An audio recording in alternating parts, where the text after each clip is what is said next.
We got a lot of news tonight. Just hours ago, special counsel Jack Smith filed new motions in the classified documents case against Donald Trump. Smith is asking the judge to move the start date of the trial from August back to December and to sign off on a list of people that Trump cannot discuss the case with. Smith also wants a pretrial conference to discuss the use of Classified Information Procedure Act, which has to do with precautions around sensitive documents in trials.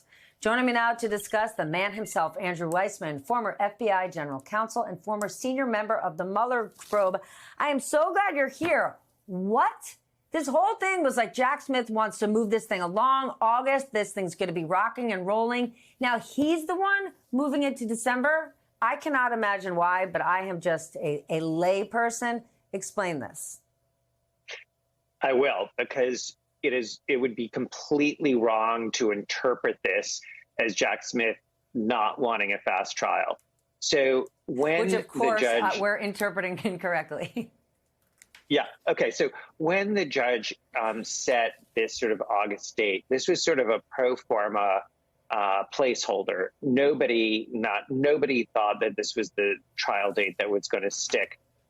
It's literally impossible to have all of the discovery and do all the motions by that time. And this is her standard practice of issuing this initial order, and then it gets pushed out based on various things that could come up in a case. So the parties knew that. And if you remember, a lot of people talked about that. Don't be fooled by that date. Jack Smith, at his one and only press conference, said he will be asking for a speedy trial. And so I interpret this and substance of the motion as his laying down a marker saying that we want a real and firm trial date of December. And he lays out in his papers exactly what he thinks the timeline can be, when motions can be made, when discovery is going to all be completed, to try and tell the judge this is why that is a realistic date. And December would be a very fast date. I think that he set forth an aggressive timeline, but one that is doable, especially since he's turned over so much discovery already. So again, do not take this as Jack Smith in some way is afraid of a fast trial date. If you notice, the defense is saying they don't want that date. Of course, the defense is going to be saying they want a date, in the next millennium. So again, this is, I think, a sort of standard motion in front of this judge to say, please give us a real date and one that I think is a very tight time frame, which is, what I expected when Jack said he was going to seek this very fast date. And can you explain to us what this Classified Information Procedure Act is and why it's important here? Let me give a big overview because it's super complicated, but there is a tension.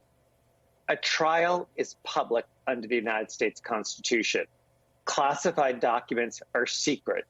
There's the tension. How do you have a trial with classified documents that are secret when you have to have a public criminal trial? And the statute, the CIPA statute that you referenced, is trying to deal with that tension. And it requires both the government and the defense to file motions and to make sure they've got all of this worked out ahead of time. And it's also trying to prevent the defense from using it to do something called gray mail, which is the defense says, I want to use a really, really top secret document, knowing that the government is never going to want to go to trial if that information has to be used. So it's gray mail because you're trying to put the government in position of saying either dismiss the case or give a really good plea offer because they don't want to endanger national security. So CIPA deals with all of those issues. And that is something that the judge is going to have to learn about. But by the way, we're not going to be privy to that because that kind of litigation happens under seal. So we may see that there are motions being filed, but we're not going to be privy to a lot of those details. So it will be really frustrating for all of us, particularly me. I really want to know those details and what the debate is about, but we won't be able to see a lot of that. Well, there's some other details we might not be getting either. The special counsel is looking to file a sealed list of 84 witnesses. What does that tell you? Sure. So if you remember, the magistrate judge during the arraignment said that he did not want the defendants to be able to harass or contact witnesses about the case. And it was the magistrate judge who said, I want the government to give me a list of its prospective witnesses.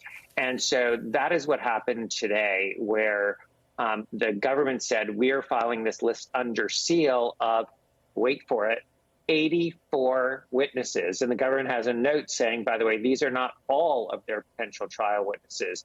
And the reason for it being under seal is precisely so that it's not out in the public where people can start harassing them. We did something similar in the Mueller investigation, because when you have a case where there's such national scrutiny and there are people who are not, on the up and up and are going to threaten people, you don't want witnesses in a case to have to suffer that kind of opprobrium or worse, just because they are doing their duty and giving evidence in a criminal case.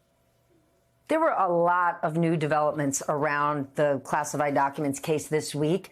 For you, what stood out the most? I think the most to me is not Mar-a-Lago and the documents case. It is the fact that Jack Smith, on the day of the arraignment, where Jack Smith is in Florida, his team is in the grand jury in D.C. on the January 6th investigation. And so to me, I think people should keep their eye on the ball, which is the next case. There are all sorts of developments about different witnesses going into the grand jury in D.C. on the next case. And in the same way that Jack Smith is pushing for, I think, a speedy trial in the documents case, he is clearly moving forward with witnesses and developing a case that will be just as detailed, and he'll ideally want it to be just as strong as the Mar-a-Lago case. And that case will be in D.C. When he brings it. All right, Andrew, we really, really needed you tonight. And as always, you delivered. Andrew Weissmann, have a great night. My pleasure.